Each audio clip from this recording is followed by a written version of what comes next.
Group వన్లో భాగంగా మెయిన్గా ప్రిలిమ్స్ మెయిన్స్ రెండు ప్రధానమైన పార్ట్స్. మీరు ఆల్రెడీ యూపీఎస్సీకి ప్రిలిమ్స్ అటెంప్ట్లు ఇచ్చారు, మెయిన్స్ కూడా మీరు నోట్స్ తయారు చేసుకున్నారు. అవి దీనికి ఎట్లా హెల్ప్ అయినాయి? ఇక్కడ 60 to 70% ఆఫ్ ద సిలబస్ అనేది యూపీఎస్సీతో అలైన్ ఉంటుందండి. బట్ అడిగే క్వశ్చన్ విధానము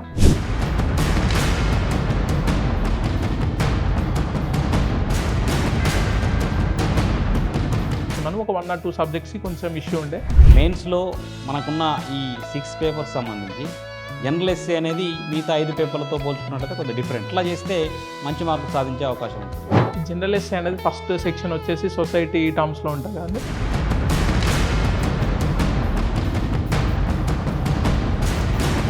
ఇక్కడ కొంచెం ఎనలైటికల్గా కొంచెం డెప్త్గా రాయడం జరిగిందండి. ప్రభుత్వ సర్వీస్లోకి రావాలి ఇట్లాంటి కాన్సెప్ట్ ఎప్పుడు మీ మైండ్లోకి రావడం? అంటే మాది ఒక 600-700 మెంబర్స్ ఉండే విలేజ్ అండి. బట్ దాంట్లో ఒక ఆల్మోస్ట్ ఒక 30 to 40 మెంబర్స్ గవర్నమెంట్ ఎంప్లాయీస్ ఉంటారండి. ఓకే.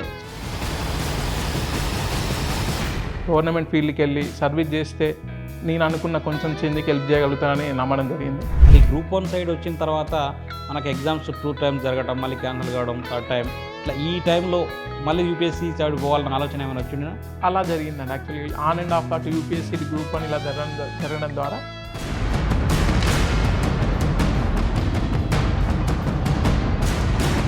ఇది ఒక రకంగా కొంచెం మానసికంగా ఇబ్బంది అయింది. తెలంగాణ సబ్జెక్ట్స్ యూపీఎస్సీ వాళ్ళకు కొత్త న్యూ, దానికి మీరు ప్రిపేర్ అయిన స్ట్రాటజీ ఏంది? అట్ ద సేమ్ టైం నాకు తెలిసిన క్లోజ్ ఫ్రెండ్స్ ఎవరైతే తెలుగు మీడియంలో రాస్తున్నారో వాళ్ళని కన్సల్ట్ అయ్యి వాళ్ళ బేసిక్ బుక్ చూసి కొంచెం కంటెంట్ అనేది ట్రాన్స్లేట్ చేసుకోవడం కూడా జరిగిందండి. ఓకే. అప్లికేబుల్ చేసుకోవడం జరిగింది. అసలు కరెంట్ అఫైర్స్ పట్ల మనం ప్రిపేర్ ఏదైతే కాంపిటేటివ్ ఆస్పిరెంట్ ఎంత శ్రద్ధ వహించాలి, దాని యొక్క స్కోప్ ఎంత ఉంటుంది మన విజయంలో? కరెంట్ అఫైర్స్ ఖచ్చితంగా ఆల్మోస్ట్ ఇప్పుడు గ్రూప్ 1 చూసుకుంటే ఒక 20+ క్వశ్చన్స్కి ఇవ్వనే రావడం జరిగిందండి. ఓకే.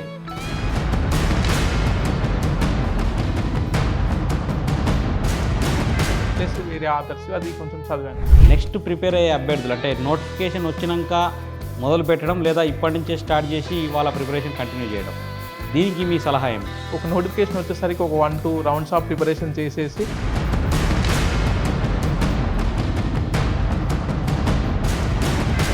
సైకలాజికల్గా చాలా ఫార్వర్డ్నెస్ అనే ఫీలింగ్ వస్తుంది. ఏదైతే మనం ప్రిపరేషన్ అంతా కంటిన్యూ చేస్తున్నప్పుడు ఈ టెస్ట్ సిరీస్ పార్ట్స్ ఎంత ఉంటుంది, దాని పార్ట్ ఎంత మన విజయంలో? నేను యాక్చువల్గా టెస్ట్ సిరీస్ అనేది ఒకటి తీసుకోవడం జరిగిందండి. ఓకే.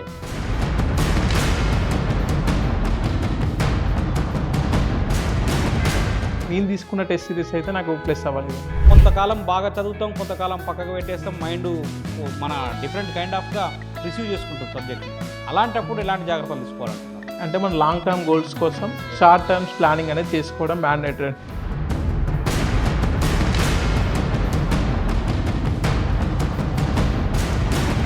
కొంచెం ఫేవరబుల్గా జరిగినప్పుడు మనకి ఎడ్జ్ ఉంటుందండి ప్రిపరేషన్. అలా నాకు సక్సెస్ అనేది కొంచెం అయ్యిందండి. 5-6 మెంబర్లో మిగతా అందరికి కూడా మరి సక్సెస్ రేట్ వచ్చి ఉందా? అందరికీ గ్రూప్ 1లో సక్సెస్ రావడం జరిగిందండి. అందరికీ 6 మెంబర్స్కి రావడం జరిగిందండి. ఓకే.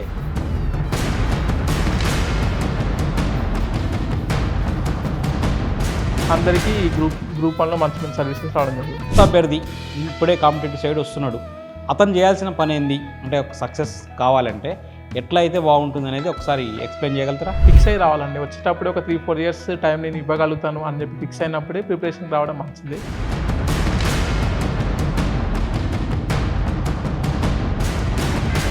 వాటిని సాల్వ్ చేస్తూ ముందుకెళ్తే సక్సెస్ రావడానికి చాలా ఆస్కారం ఉంది.